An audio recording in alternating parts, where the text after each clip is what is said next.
Citi. Hey, what's up?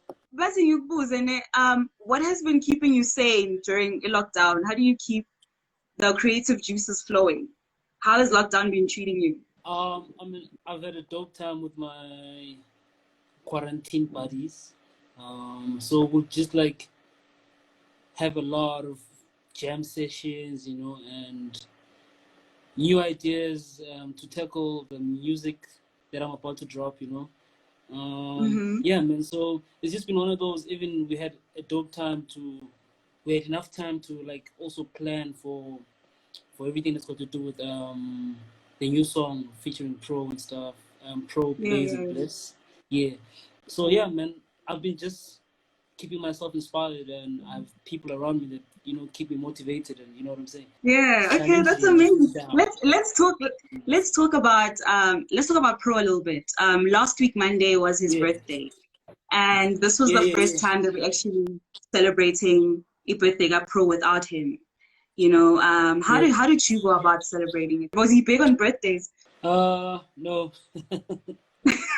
he wasn't. He wasn't, but he would like accept people who want to celebrate. He would Mm-hmm. accept people coming and bringing him gifts, and he would Mm-hmm. actually have a dope time to chill with people. Yeah. And then, so last week Thursday they Yeah. played the second part of the Dankie San Kasi Rap Bible documentary, right? What are Yeah. your thoughts on that? Did you think that they did the documentary justice? Did you have a hand in producing it? Yeah. I love the show.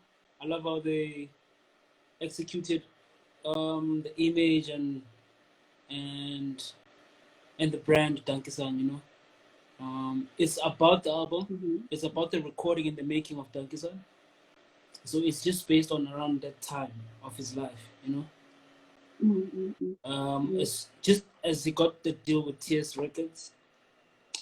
Yeah, so it's just perfectly balanced for around that time. If you want to know about Pro around his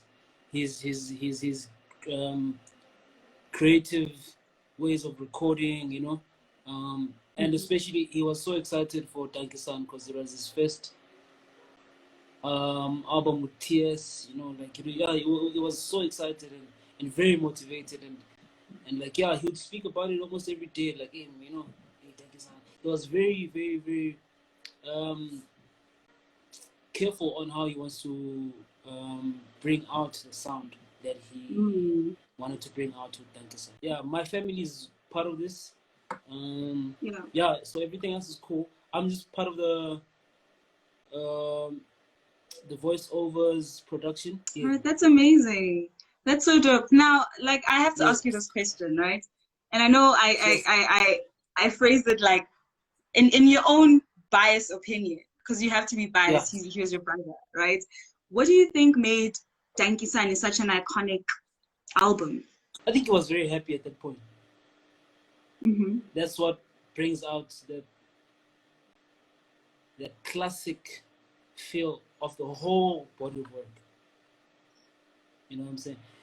Mm-hmm. And at that time, TS allowed him to be himself 100%. Mm-hmm. And that was really dope. Like that was really dope. He went and worked with his old producers, new producers, you know what I'm saying? So, yeah, man, like, Dankie San, it also comes with that brand name, Dankie San, that's got like a lifestyle behind it. Now, Citi, I know that you're a big advocate of owning the sound, the South African sound. We had a conversation last year where you spoke about how you were part of the influence that steered MT into, starting to rap in vernac. How important do you think that is? How important do you think language is, especially when it comes to something as current as, hip hop culture? I mean, like, language is very important, especially it brings a loyal fan base to you from people who understand you and can relate to some things that you say, through your music.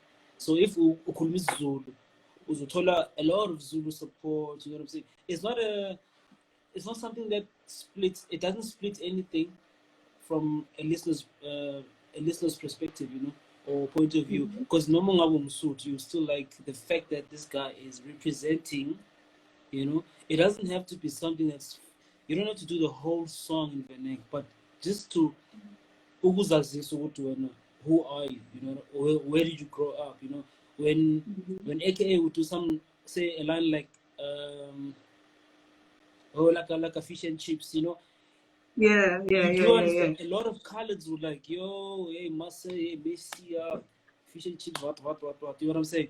He gets a lot of support from that part of the world, and I think it works throughout the world too. Like, even if you are a Chinese, Whoopa Gangnam Style became a big song because I think people from where he came from understood him more, but it blew up around the world. We didn't care what he's saying, but we love the fact that he's representing where he comes from. Now, speaking about, you know, representing where you come from, you dropped a song titled Gaslam on Friday, and that is, it kind of pays homage to, you know, where you're from and being proud of the hood where you're from. And it's very dope that it's such a big part of Pro Kids brand, but you've also adopted it. It's also a big part of Citi Lyts' brand. You know, tell us a little bit about the song Gaslam. Gaslam was recorded in 2018. It's produced by Ganja Beats, and Pro recorded the song with Blaze and Bless. Then he brought the song to me after it was done, you know. I was like, yo, here's a song I want you to work on, you know. What do you think of this one? I was like, yo, this is lit, but I couldn't do anything with it at that time because with the previous company that I was signed to, we couldn't really work with other kids from outside the camp, you know. So it was difficult for me to work on the project. But when I left my previous recording company, then I only started thinking of working on all the songs that I got from outside people, you know, especially the ones, the streets with Pro, you know. But it took time. Then along the way, I lost my bro. So I had to like sit back a bit, you know, and chill with the songs, have a proper clear head for it, you know. So all feeds for the song, like it still goes to the trust, my niece's trust, you know. Anything I make from the song has got to go to my trust, for my niece, you know what I'm saying. So yes, we do celebrate the life in times of Pro, but we're just keeping the legacy high, you know. And I thought I should do it now before people swiftly move on to other things, you know. While we're doing the documentary, while we're doing this and that, we're trying to rebrand Dankie San, everything else. So we just drop a little bit of music there. There's a song called Saudi that's got Pro, you know. So at least you have two verses that are out there, you know, that people can still enjoy and listen and go crazy or from that bar, whatever.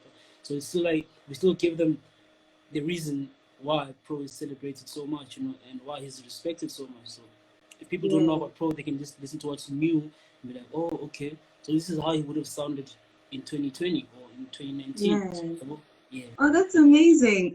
So you obviously, because Pro was signed to Mabala Noise when he passed, né? Was he still under management with them? So are you in contact with them? Do you have a relationship with Mabala Noise? Yeah, for sure. Well, he wasn't signed there, but when the song was produced and recorded and stuff, he was still part of Mabala in some kind of deal, which I don't know really. But me and Mabala, we spoke. I had to like go through them first, you know, and let them know that, yo, I'm about to do 1, 2, 3, and 4, and they gave me their blessings, and yeah, man. So we just did what we had to do, and Kasdami will only represent where Pro comes from and where Blaze comes from, where Bless comes from, you know, where I come from. So yeah. Should we expect a posthumous album from Pro? Is there, besides the song that you dropped on Friday, is there more music that he recorded before he passed that we can, you know, that you can put together in an album or something of that sort? Yeah, there is. There is. What we did with Kasdami, we just shot visuals just to, you know, let people know that, okay, at this point, this is who we're celebrating after his birthday and the documentary, whatever. And then the download links are coming soon. So on the way also to the album, we'll drop a little bit of a teaser, you know, not a whole song, but we'll drop a teaser. But the album is sounding good. Thanks to Oman. Oman has been helping me put together the album. He's played a big role in that, on engineering, bringing new artists to record on the songs that Pro was on, you know. So we got special young features, new guys, old guys on the album. But the plan is to drop it in 2021. So it's going to be Pro 40 when Pro is moved to like 1040. When Pro 1040, that's when we at least celebrate his music more and a bit more this and that, you know. Dankie San shop, clothes, online, whatever it is, it's got to help people get in touch with his music and his brand. Finally, like, how do you want Pro to be remembered? You're doing, and can I just say, you're doing such great work in making sure that, you know, his legacy is kept alive. You know, you're doing amazing work. How do you want him to be remembered? Through music, man. Through music, through his teachings, you know. Basically that, like through, I think Ikaleng music and the Izotuna music, you know. His life revolves around music, you know. So I'll just keep it around music and nothing else but music. But respectfully, you know, like I'll try and not put pressure on my family, on anybody, you know. But slowly, that's why things will take time, because I'm literally doing it alone out of my family, you know. Nobody understands the music industry in my family, so I'll be the one who guides them on which route we should take, you know what I'm saying? But yeah, man, I want them to remember him through his music and nothing else but the music. Okay, Citi, now back to you. Ne? You left that other company that we will not mention last year. What are you doing now? Are they... No, what if they sue us? No. Yeah. But I'm interested to find out, what are you doing now? Are you still independent, or are you working on getting, you know, a major record deal? Like, what's going on with you as an artist? Well, I had to like chill and clear my head. Like, I went through a lot, you know. 2018, 2019 was really heavy for me, you know.